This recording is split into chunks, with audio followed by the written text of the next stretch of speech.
नमस्कार, मी विश्वास sir, Gyanodaya classes Dharashiv. आपण मागच्या व्हिडिओमध्ये सर्क्युलर मोशनच्या संदर्भात ज्या काही कन्सेप्ट्स होत्या त्या कन्सेप्ट्स आपण क्लिअर केल्या. जसं अँग्युलर डिस्प्लेसमेंट होतं, अँग्युलर व्हेलॉसिटी होती, अँग्युलर ॲक्सेलरेशन होतं. याचे फॉर्म्युले सुद्धा आपण काल पाहिलेले आहेत आणि ते तुम्हाला नोट डाऊन करायला सुद्धा सांगितलेले होते मी काल. आज आपल्याला सेंट्रिपिटल ॲक्सेलरेशन पाहायचंय.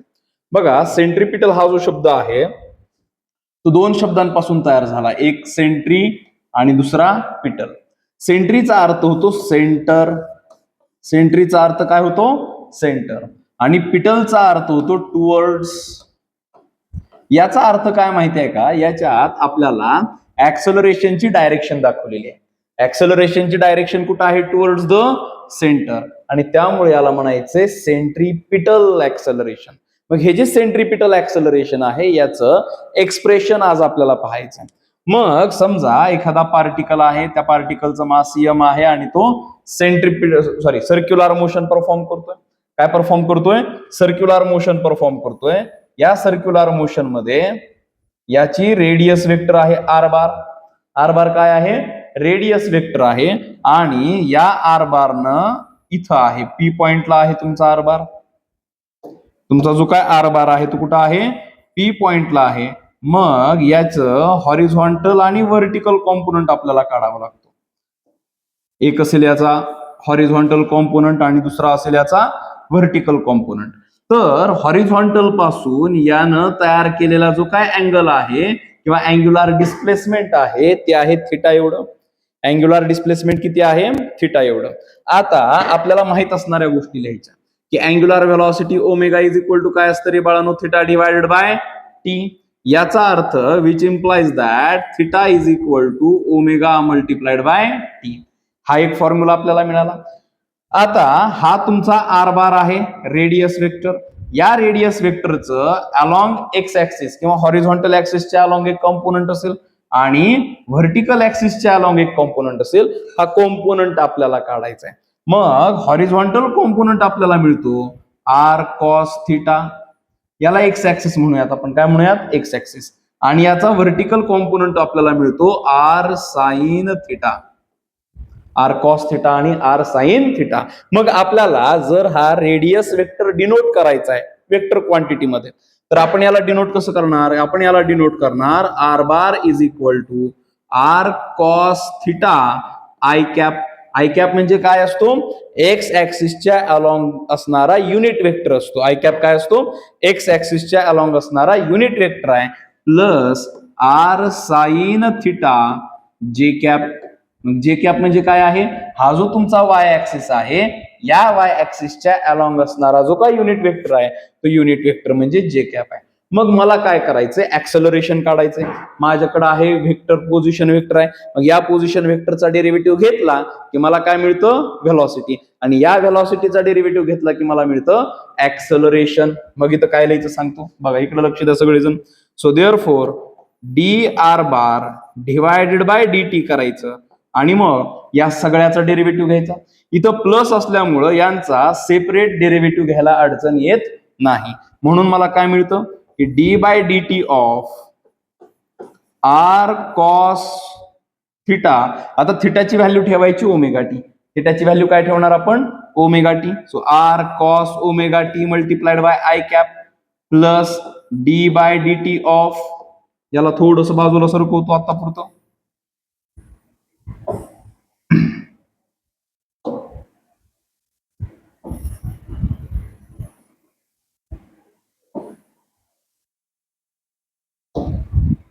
मग मला काय मिळतं, ब्रॅकेटमध्ये आर साइन, परत थिटाची व्हॅल्यू ठेवायची ओमेगा टी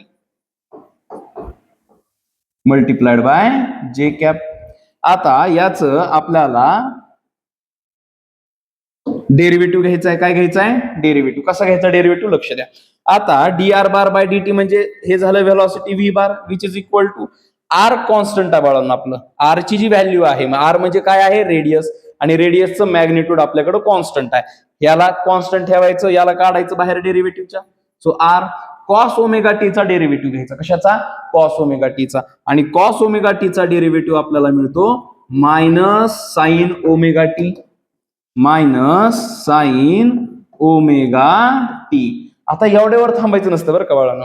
आपण जेव्हा कॉस ओमेगा टीचा डेरिव्हेटिव्ह घेतो तेव्हा जसा कॉसचा डेरिव्हेटिव्ह घेतला तसा ओमेगा टीचा सुद्धा आपल्याला डेरिव्हेटिव्ह घ्यावा लागतो. आणि ओमेगा टीचा डेरिव्हेटिव्ह आपल्याला मिळतो नुसताच ओमेगा. काय मिळतो? नुसताच ओमेगा. आणि याला आय कॅप न मल्टिप्लाय करा प्लस आता याचा डेरिव्हेटिव्ह सेम पद्धतीनं काढायचा बरं का. आर कॉन्स्टंट याला बाहेर घेतलं, मध्ये काय राहतं मग माझ्याकडे साईनचा डेरिव्हेटिव्ह काय येतो रे बाळांनो? Cos omega t multiplied bye आता ओमेगा टीचा डेरिव्हेटिव्ह घ्यायचा. ओमेगा टीचा डेरिव्हेटिव्ह आपल्याला मिळतो ओमेगा आणि जे कॅप आहे तसं लिहून घ्यायचं.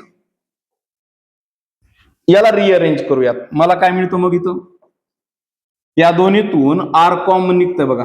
या दोन्ही टर्म्स मधून आर कॉमन निघतं. मध्ये काय राहतं मग माझ्याकडं?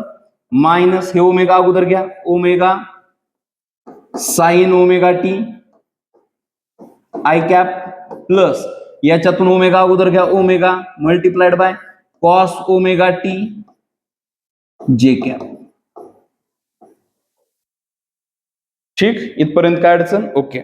आता काय करायचंय? हा जो काय व्ही बार आपल्याला मिळालेला आहे याचं परत एकदा डेरिव्हेटिव्ह घ्यायचा. याचा काय घ्यायचा? परत एकदा डेरिव्हेटिव्ह घ्यायचा. मग डेरिव्हेटिव्ह आपल्याला काय मिळतो? चला इकडे लक्ष द्या सगळेजण.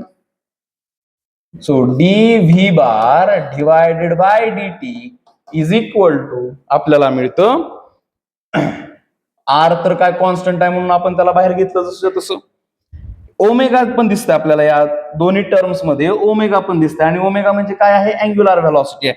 याला सुद्धा बाहेर घ्या. आर ओमेगा ब्रॅकेट मध्ये जेवढं राहिले त्या सगळ्याचं डेरिव्हेटिव्ह घ्यायचं. डेरिव्हेटिव्ह कसा घ्यायचा बघा.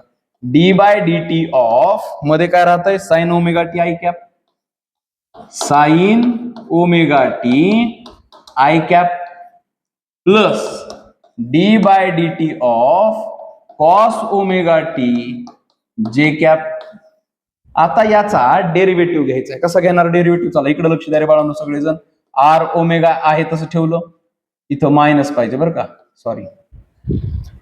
आता साइनचा डेरिव्हेटिव्ह काय येतो?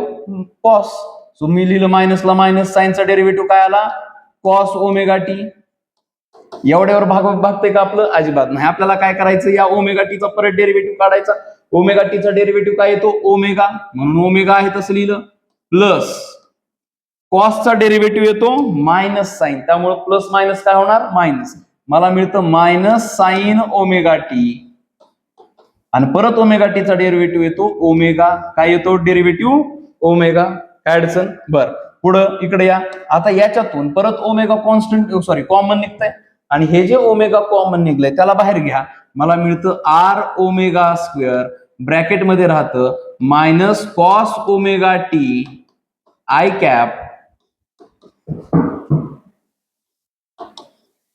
Minus sine omega T J cap. छान. आता बघा याच्यातून मायनस कॉमन घ्या. मायनस कॉमन घेतलं की मला मिळतं minus R omega square. Bracket मध्ये काय राहतं मग माझ्याकडे? Cos omega T I cap plus sine omega T J cap. बर, आता इकडे लक्ष द्या. आर न मध्ये मल्टिप्लाय करून टाका. आर न मध्ये मल्टिप्लाय करा. मला काय मिळतं? Minus omega square into bracket R cos omega T I cap plus R sine omega T J cap. आता बाळांनो सगळ्यांचं लक्ष माझ्याकडे असलं पाहिजे. हे जे R cos omega T I cap plus R sine omega T J cap आहे हे अगोदर कुठं बघितल्यासारखं वाटतं आपल्याला? इथं. आणि ही व्हॅल्यू कशाची आहे? आर बारची. मग ती जी पूर्ण व्हॅल्यू आपल्याला दिसते R cos omega T I cap plus R sine omega T J cap, याच्या ऐवजी आपण आर बार ठेवून देऊयात. मला मिळतं minus omega square multiplied by R bar आणि हे जे D V bar by D T आहे हे आहे तुमचं सेंट्रिपिटल ऍक्सेलरेशन, ज्याला आपण रॅडियल ऍक्सेलरेशन असं सुद्धा म्हणतो. मग हे जे रॅडियल ऍक्सेलरेशन आहे किंवा सेंट्रिपिटल ऍक्सेलरेशन आहे याचा फॉर्म्युला आपल्याला मिळतो minus omega square R bar. आता तुमच्या सगळ्यांना प्रश्न पडला असेल की सर हे मायनस कसं काय आलं? मी सांगतो बाळांनो. आर बारची जी डायरेक्शन आहे ती डायरेक्शन आहे अवे फ्रॉम सेंटर. कशी आहे? Away from centre. पण तुमचा जो काही सेंट्रिपिटल ऍक्सेलरेशन आहे या सेंट्रिपिटल ऍक्सलरेशनची डायरेक्शन आहे टुवर्ड्स द सेंटर, म्हणजे आर बारची direction away from centre, centripetal ऍक्सलरेशनची डायरेक्शन टुवर्ड्स द सेंटर. इथं आर बारची डायरेक्शन आणि सेंट्रिपिटल ऍक्सलरेशनची डायरेक्शन या दोन्ही डायरेक्शन अपोजिट आहेत, आणि जेव्हा डायरेक्शन अपोजिट असते तेव्हा आपण निगेटिव्ह साइन घेत असतो. काय घेत असतो? निगेटिव्ह साइन घेत असतो. बाळांनो, हे झालं आपलं सेंट्रिपिटल ऍक्सलरेशनचं एक्सप्रेशन. काय करायचंय? पॉज करायचंय आणि सगळंच्या सगळं लिहून घ्यायचंय. ठीक आहे, हे झालं सेंट्रिपिटल ऍक्सलरेशन. सिमिलरली आपल्याला टँजेन्शियल ऍक्सलरेशन काढायचं असतं. मग टँजेन्शियल ऍक्सलरेशन म्हणजे काय असतं ते अगोदर सांगतो तुम्हाला. समजा हे एक पार्टिकल आहे जो सर्क्युलर मोशन परफॉर्म करतोय, आणि सर्क्युलर मोशन परफॉर्म करत असताना याचा स्पीड वाढणं किंवा कमी होणं हे कशावर डिपेंड असतं? तर लिनियर व्हेलॉसिटीच्या चेंजवर डिपेंड असतं. मग जशी लिनियर व्हेलॉसिटी तुमची चेंज होईल तशा पद्धतीनं तुमचा जो काय पार्टिकल आहे तो पार्टिकल एकतर फास्ट मूव्ह करेल किंवा हळू मूव्ह करेल. मग ही जी व्हेलॉसिटी आहे, ज्याला आपण लिनियर व्हेलॉसिटी म्हणतोय, यालाच आपल्याला टँजेन्शियल व्हेलॉसिटी म्हणायचंय. आणि ही व्हेलॉसिटी चेंज करण्याचं काम ऍक्सलरेशनचं असतं. कुणाचं असतं? ऍक्सलरेशनचं, ज्याला आपण टँजेन्शियल ऍक्सलरेशन म्हणतो. मग टँजेन्शियल ऍक्सलरेशनचा आणि अँग्युलर ऍक्सलरेशनचा नेमका संबंध काय असतो ते आपल्याला आता इथं पाहायचंय. बघा, आपल्याला माहिती आहे वी नो दॅट म्हणायचं. काय माहिती आहे बाळांनो आपल्याला? आपल्याला हे माहिती आहे की व्ही इज इक्वल टू असतं आर ओमेगा. काय असतं? R omega. आणि मग व्हीचा डेरिव्हेटिव्ह घ्यायचा. So DV upon dt is equal to D by dt of R omega. बरोबर का? चला आता लक्ष द्या. डीव्ही बाय dt म्हणजे ऍक्सलरेशन, आणि हे ऍक्सलरेशन आहे टँजेन्शियल. कसलं ऍक्सलरेशन आहे बाळांनो? टँजेन्शियल ऍक्सलरेशन आहे. So this tangential acceleration is equal to, आता आर कॉन्स्टंट असल्यामुळे त्याला बाहेर घ्या, मग मध्ये राहतं डी ओमेगा बाय dt. आणि तुम्ही सगळ्यांनी डी ओमेगा बाय dt म्हणजे काय ते मागच्या व्हिडिओमध्ये बघितलंय. डी ओमेगा बाय dt म्हणजे काय असतं? तर अँग्युलर ऍक्सलरेशन असतं, आणि म्हणून मला मिळतं r multiplied by alpha. So a t is equal to, म्हणजेच tangential acceleration is equal to मला मिळतं r multiplied by alpha. So tangential acceleration is equal to radius multiplied by angular acceleration आहे. इथपर्यंत काय अडचण आहे का? अडचण असेल तर पटकन काय करायचं, तुमचा जो काय कमेंट सेक्शन आहे त्या कमेंट सेक्शन मध्ये मला विचारायचं की सर ही या गोष्टीमध्ये अडचण आहे. मी लगेच पुढच्या व्हिडिओ तयार करेन आणि त्या व्हिडिओमध्ये तुमच्या ज्या काही शंका असतील त्या शंकांचं निरसन केलं जाईल. ठीक आहे, तर हे झालं आपलं टँजेन्शियल ऍक्सलरेशन, रेडियस आणि अँग्युलर ऍक्सलरेशनचा संबंध. याच सेंट्रिपिटल ऍक्सलरेशन वरून आपण अजून एक कन्सेप्ट पाहायची आहे, ती म्हणजे सेंट्रिपिटल फोर्स. सेंट्रिपिटल फोर्स पाहायचा आहे. मग परत तेच सेंट्रिपिटल फोर्स म्हणजे काय? सेंट्री म्हणजे सेंटर, पिटल म्हणजे टुवर्ड्स, आणि आपल्याला पाहायचं आहे सेंट्रिपिटल फोर्स म्हणजे काय? तर ज्याची डायरेक्शन टुवर्ड्स द सेंटर असते याला म्हणायचं सेंट्रिपिटल फोर्स. जेव्हा एखादी ऑब्जेक्ट सर्क्युलर मोशन परफॉर्म करत असते, ही सर्क्युलर मोशन परफॉर्म करण्यासाठी आपल्याला त्या ऑब्जेक्टवरती सेंट्रिपिटल फोर्स अप्लाय होत असतो. सेंट्रिपिटल फोर्स शिवाय तुमची ऑब्जेक्ट सर्क्युलर मोशन परफॉर्म करणार नाही. म्हणजे बघा, मध्यभागी सन आहे. काय आहे? सन. आणि या सनच्या भोवती काय फिरते? आपली पृथ्वी. मग ज्या वेळेस या सूर्याच्या भोवती पृथ्वी फिरते, याचा अर्थ सर्क्युलर मोशन परफॉर्म करते, याचा अर्थ या सर्कलवरती या अर्थवरती सेंट्रिपिटल फोर्स ऍक्ट होतो. आणि हा सेंट्रिपिटल फोर्स प्रोव्हाइड करण्याचं काम सूर्य आणि आपली पृथ्वी यांच्यामध्ये असणारा ग्रॅव्हिटेशनल फोर्स करत असतो. नीट लक्ष द्या मी काय सांगवलं. आपली पृथ्वी सूर्याच्या भोवती फिरते, म्हणजेच आपल्या पृथ्वीवरती सेंट्रिपिटल फोर्स अप्लाय होतो, आणि हा सेंट्रिपिटल फोर्स प्रोव्हाइड करण्याचं काम कुणाचं असतं? तर ग्रॅव्हिटेशनल फोर्सचं असतं, जो ग्रॅव्हिटेशनल फोर्स तुमच्या सूर्य आणि पृथ्वी यांच्या दरम्यान असतो. हे कळालंय? छान. मग हाच सेंट्रिपिटल फोर्स आपल्याला या पॉइंट मध्ये बघायचा आहे. सेंट्रिपिटल फोर्स म्हणजे काय? त्याला सेंट्रिपिटल फोर्सला मी एफसीपी म्हणतो. FCP bar is equal to फोर्सचा फॉर्म्युला काय असतो? Mass into acceleration. So acceleration घ्यायचं, आणि ऍक्सलरेशन सुद्धा सेंट्रिपिटलच असलं पाहिजे. मग सेंट्रिपिटल ऍक्सलरेशनचा फॉर्म्युला आपण मग अशीच बघितलाय. FCP bar is equal to m into bracket minus omega square R bar. नीट लक्ष द्या, minus omega square R bar म्हणजे परत हे काय मिळालंय, minus m omega square R bar. हा फॉर्म्युला आपल्याला मिळतो. सो FCP बार हा व्हेक्टर फॉर्म झाला बरं का बाळांनो.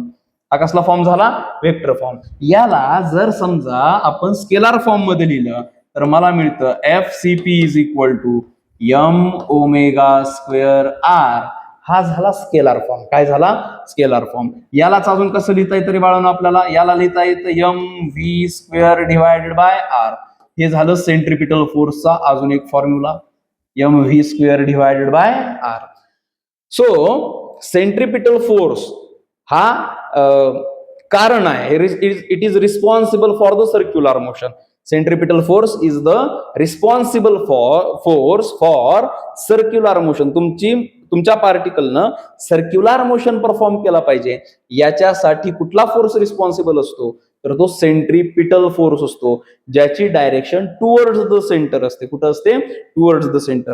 आणि याच्या एक्झॅक्ट अपोजिट दुसरा फोर्स असतो, ज्याला आपण म्हणत असतो सेंट्रीफ्युगल फोर्स.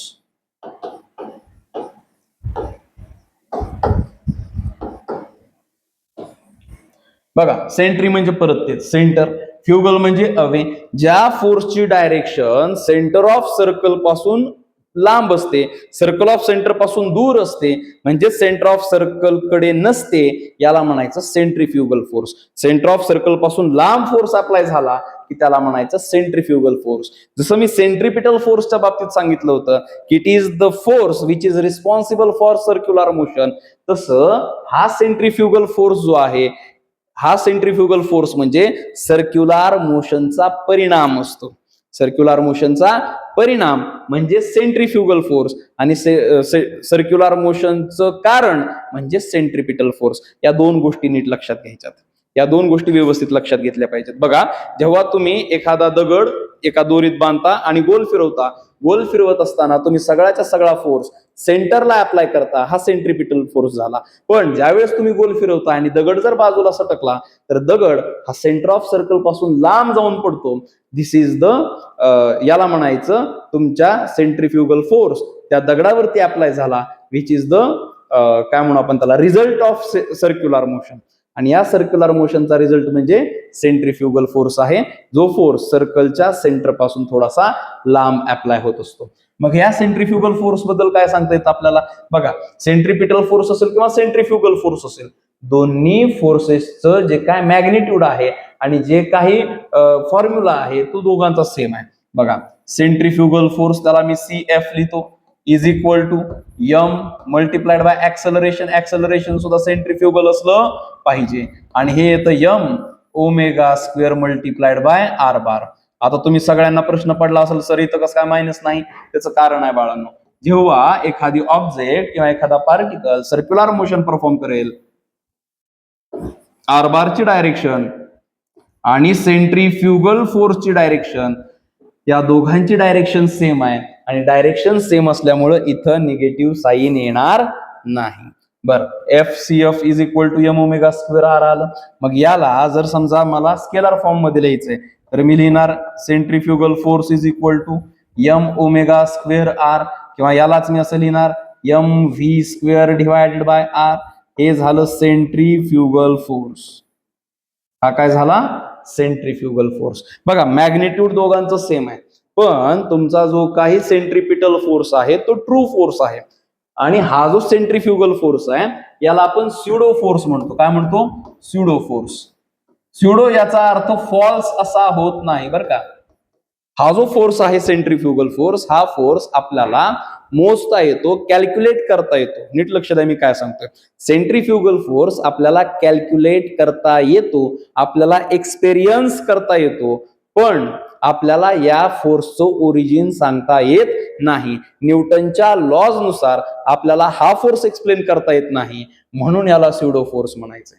पण आपल्याला हा एक्सपिरियन्स करता येतो. समजा तुम्ही गाडीत चाललात, गाडीत जात असताना समजा बसमध्ये बसलात, बसमध्ये खिडकीच्या बाजूला बसलात आणि तुमची गाडी जी आहे ती उजव्या बाजूला वळाली. मग जर गाडी उजव्या बाजूला वळाली तर तुम्ही डाव्या बाजूला पडताय, गाडी जर डाव्या बाजूला वळाली तर तुम्ही उजव्या बाजूला पडताय. आता इथं कोण तुम्हाला ढकलायलंय का, नाही. कोण तुमच्यावर फोर्स अप्लाय करायलाय का, नाही. तरी सुद्धा ज्या डायरेक्शन मध्ये तुमची गाडी वळते त्याच्या अपोजिट डायरेक्शन मध्ये तुमचं शरीर जात आहे, याचा अर्थ तुमच्यावरती फोर्स अप्लाय होतोय, पण हा फोर्स एक्सप्लेन करता येत नाही, म्हणून याला म्हणायचंय सुडो फोर्स. तर हा जो काय सेंट्रीफ्युगल फोर्स आहे हा सुडो फोर्स आहे. पॉज करायचं आणि हे लिहून घ्यायचं. ज्या काय नोट्स तुम्हाला देणार आहे मी, या नोट्स तुम्ही वाचून काढायच्यात, ठीक, म्हणजे तुम्हाला याबद्दलची सगळी माहिती व्यवस्थित मिळून जाईल. तर काय करायचंय, तुमच्या सगळ्यांना माहिती आहे, व्हिडिओ लाईक करायचा आहे, आपल्या मित्रांना शेअर करायचंय, सगळ्यांनी सबस्क्राईब करायचंय आणि बेल आयकॉन दाबायचंय. धन्यवाद.